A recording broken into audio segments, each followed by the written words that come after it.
केंद्रीय मंत्री नितीन गडकरी यांचा चीफ सिक्युरिटी ऑफिसर असल्याचं सांगत 8 ते 10 सराफा व्यापाऱ्यांना गंडवण्याचा प्रयत्न झालाय।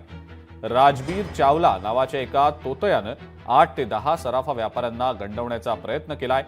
केंद्रीय मंत्र्यांच्या नावानं 2 सराफा व्यापाऱ्यांना 7,50,000 रुपयांचा गंडा घातला गेल्याची माहिती मिळतेय।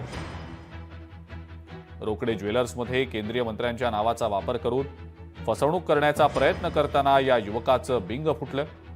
अंबाझरी पोलीस ठाण्यामध्ये फसवणुकीसंदर्भातले गुन्हे आता दाखल करण्यात आले।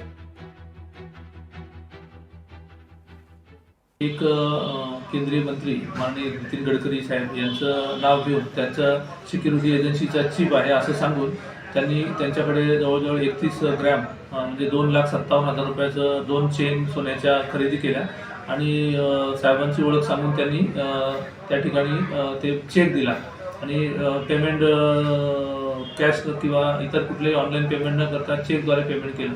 आधी त्यांनी नकार दिला होता, परंतु त्यांच्या मालकांना परत त्यांनी कन्व्हिन्स केलं आणि ओळख अजून वाढवून त्यांनी ते पैसे त्या सोनं खरेदी केलं। माननीय region sir, joint CP sir, DCP sir, माननीय एसीपी सर यांच्या मार्गदर्शनामध्ये आणि आमची क्राईम ब्रँचची टीम सुद्धा यामध्ये संपूर्ण तपास करून या आरोपीला आम्ही अटक करण्याचा तातडीने प्रयत्न करत आहोत। लोकशाही मराठी ऐका, पहा, जागरूक रहा।